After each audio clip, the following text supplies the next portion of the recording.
Hey, welcome to Viking Preparedness. I am Pastor Joe Fox. Clock's changed. Makes me look more hardcore. I'm getting up earlier. It is just past dawn, even though it looks really bright on this camera. I'm going to talk about three things today. And it's kind of a stream of consciousness thing I've been going through this morning in my head. And that is, very loosely, poverty, plasmurda. I think that's how you pronounce it, not sure. And government. Roughly. We'll see how it turns out. I was having a discussion with some people yesterday, and we were talking about if you go to the poor section of town, or if you go to the poor part of the city, or if you go to some parts of the deep country, one place that strikes me is right on the border of Arkansas and Missouri in Knoll, in and around Knoll, Missouri. You just see nastiness, trash and crap. When I say trash, I know I get, people give me guff for the way my yard looks. No, I'm talking like bags of kitchen trash 15 deep out in the front yard. People are living there. Just diapers thrown around, plastic everywhere, just trash, nasty. And you've heard the phrase, I've used it, just because you're poor doesn't mean you got to be nasty. And somebody yesterday said, keeping clean is cheap. You don't got to be dirty and nasty. But why is it, we were discussing, that poor sections of town look like crap? And then I said, well, maybe it's because, and I think this would be the liberal response, maybe. Poor people, there's probably another more politically correct term than poor people, are disenfranchised from the system, and they don't feel they owe the system anything, and they feel beset upon by the system, and so they just throw their trash around because they don't care, man. Something like that. But then I got to thinking, and we got to chatting. Maybe the reason they're poor, the reason they are down and out, also affects or is indicated by how they treat the area around them. Meaning they have such a crap attitude that reflects itself in their lack of money, thus making them poor. And you can just see their personality by how they keep themselves and keep their place. And if that's how you are, you're never going to have anything anyway. And so it's related in that way. I think there's truth to that. I think it goes to their character. Generally speaking, wealthy people are wealthy for reasons. Quick interjection here. I guess we're going to be bird walking, as TJ says. Quick interjection. Been talking to some people who hang out with wealthy people, and almost to a person, evidently, the wealthy are pulling their money out of the markets. They're parking it in cash right now because they think a huge adjustment correction slash fall slash crash is coming. I heard somebody last night trying to convince somebody else to pull their money out of stocks and bonds and all that stuff and park it in like money markets or something safer for the moment. So that's just an aside. I'm not a financial advisor. I don't have any money, so it doesn't matter. So yeah, maybe poor people, the fact that poor people areas, the down and out areas look like Dookie is just indicative of their character, their intelligence or lack thereof, and that's why they're poor.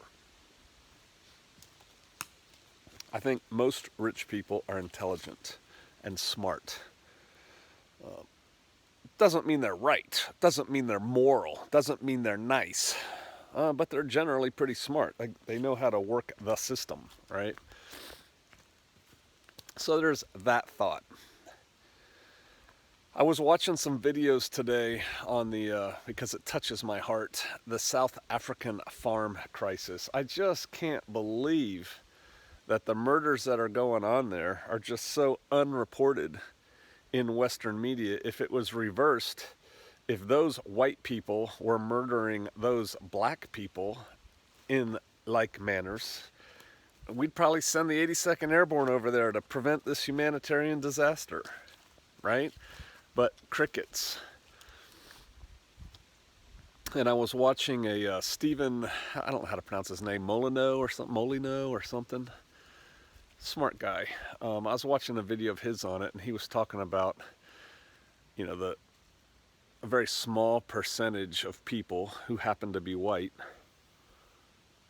control vast amounts of land, especially farmland in South Africa, and the majority, black, don't like that, and they're taking it from them because that's not fair, man. Well, there's probably a reason they own and farm vast amounts of land, and the other people don't.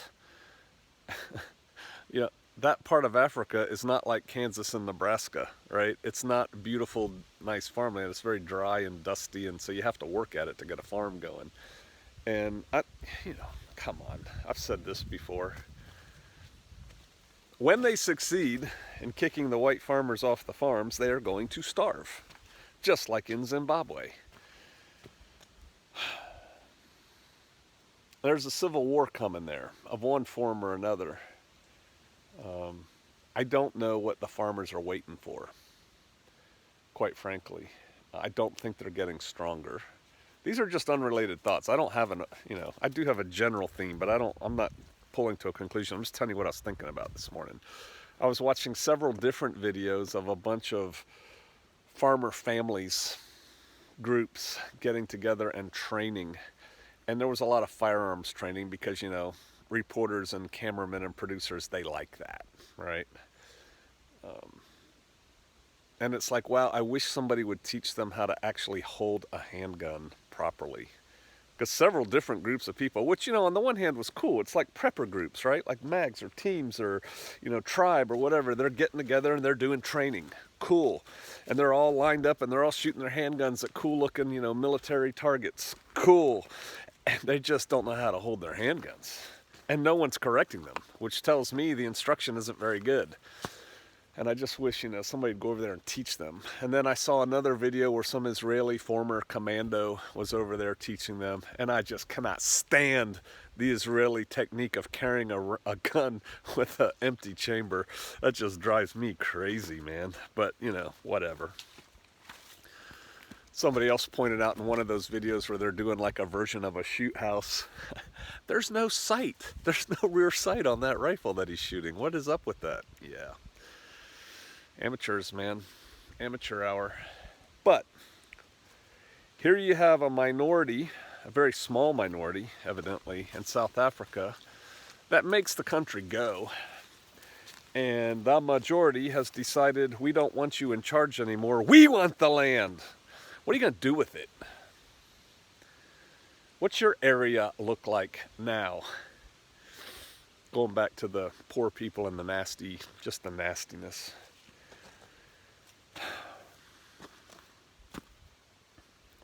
democracy, right? That's the problem. Oh my God, you fought for democracy for 20 years, PJ. Eh, we're not really a democracy anyway. We're not supposed to be. We're supposed to be a republic, right? The problem with a democracy where everybody gets a say in everything, what's that phrase? It's hard to convince a pig feeding at the trough that he needs less to eat. People vote their wallet. They don't think.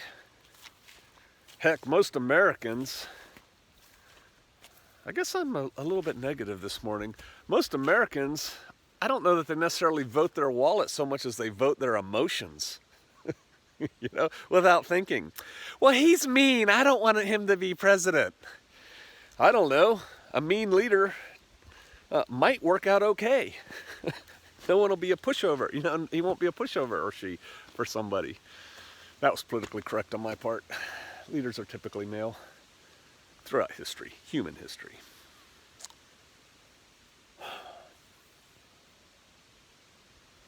Government.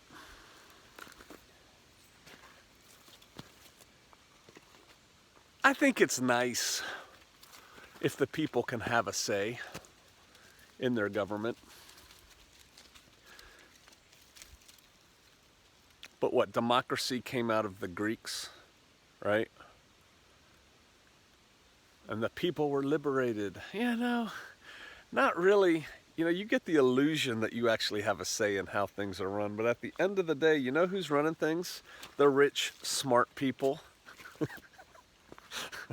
Right? Who live in the nicer houses and have the manicured lawns. Why? Because they're smarter than you. And they know how to work the system. And when the natives get restless and grab the pitchforks and the torches and the pangas and go after the rich minority, they win most of the time. I think that's a pretty safe statement. But then what happens? Chaos ensues. Well, what about the French Revolution? I'm not hard up on these thoughts. They're just thoughts I'm thinking this morning. We're in trouble. Not just America. I think Western civilization is in trouble. A lot of people are asking me, when are you going to weigh in on the caravan? I'm probably not. What do you want me to say? We'll see. There's a lot of knuckleheads on the internet talking about it. I love it when people, I don't love it, I dislike it. When people talk about stuff like they know all about it or something's a certainty and they don't have a clue what they're talking about. And they're just repeating what somebody else repeated that somebody else made up. I saw a list of units going that I think was probably fairly accurate, being sent to the border. And it was mostly logistics and support personnel, engineers, and people setting up tents, running field stations, communications, headquarters elements, and a few battalions, which is a lot, of military police, and helicopters to fly people around and stuff like that. And so it looks to me like they're going to try to contain them at the border with engineer support, barbed wire and stuff and yada yada. And the people who slip through, they're probably going to stick into concentration camps. Good practice for when they try to round you up. And we'll see. I was opining yesterday. I bet you they will, and if they don't, they should. Practice, get out, break out, use some of the weapons we have. Example, we have sound weapons, right? You know we do. They were using them at Waco. They were using them at the Papal Nuntia. There's something that they can put into sound that makes you feel sleepy or agitated or tired or nauseous or whatever they want to change you to feel like. And they usually mask it with other sounds like dying rabbits or hard rock or something, but it's there. I think they should use those. And they also have, come on, we've seen them, right? The big microwave weapons. You typically see them pictured on the back of a Humvee. It's like a big flat screen. And they can tune it so that you feel really hot and burny, ow, ow, ow, until you back away and then it doesn't hurt anymore. Yeah, I think what they could do is set up a fence, 200-300 yards inside the border. They're going to have to be flexible though, because as the column's coming, if they set up the fence ahead of time, the column will just come over here. So you got to be flexible with your fencing. But set it up about 300 yards inside our border. Tell everybody do not cross the Mexican-U.S. border. And when they cross, let them get about 300 yards in, then turn that baby on until they run back across the border. We're not attacking Mexico. We're not putting our beam into Mexico. And the people don't like it here.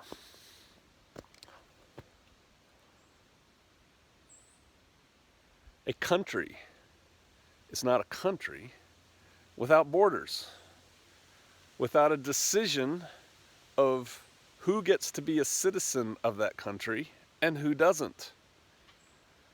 We have laws, we have rules. They are being flaunted, and once again, the socialist, democrat, communists are just like pretending that these rules don't exist or shouldn't apply, which they do to everything. They're going to be the downfall of us. But lest you think I'm like a hardcore Republican, the Republicans think the same darn thing. They're just playing half the other people, making you think you have a choice. You don't have a choice because the smart rich people are in charge and they're telling you what to do. And you'll like it. They're just making you think you have a choice and a say. Make sure you vote this week. It's important.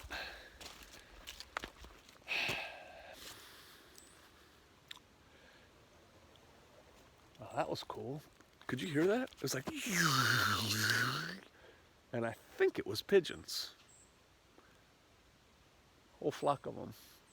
Might have been ducks. Not sure. Hey, the South African situation, there's stuff we can learn from that. There's the Suidlanders is an organization. It might even be Suidlanders.org, SUIDLANDERS.org. They call themselves the world's largest non-state supported civil defense organization or something like that. I've talked about them before. I've posted some of their videos here before when I found them interesting. They're doing a pretty good job of organizing people, apparently, on a countrywide basis. Working on evacuation plans, on training, on preparedness. I almost posted a video for y'all today, and then I know some of y'all get irritated when I post other people's videos up.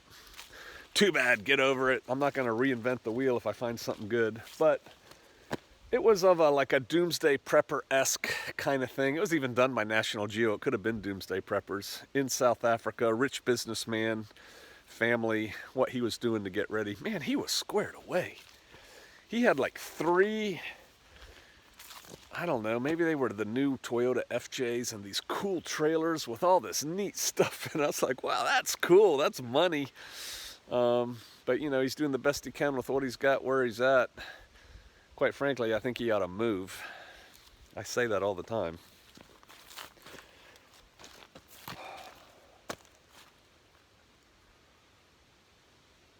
Hard times are coming. We can learn when they're happening to other people. And I don't care if you are white, black, yellow, green, or blue. You can learn from the plight of people who are being oppressed. Put yourself in their shoes. You could be a black American or an Asian American or, whatever. How come we say black American and Asian American, not black American and, maybe we say African American and Asian American? Whatever. You know what I'm talking about. I don't care who you are. You can learn from what's going on with the white farmers. Plaasmoorde means farm murders. What's going on there, what they're facing, and what that looks like, because that could be you. Going after the forces of freedom and liberty or something. I don't know. Bringing it back. Why do poor people have to be so nasty? They're nasty and they're poor for the same reasons. Mostly. Yes, there are exceptions. And if I'm poking you and you're like, I'm not nasty, but I'm poor. Okay, well then I'm not talking about you. Right? Come on. It all comes down, this is how we'll finish up. It all comes down to personal responsibility, self-respect, and taking actions for yourself, for you and yours. Fix yourself, then fix your family, then fix your circle, then fix a bigger circle. You gotta work in that order. All right, do the best you can with what you got, where you're at. I'll see you out there.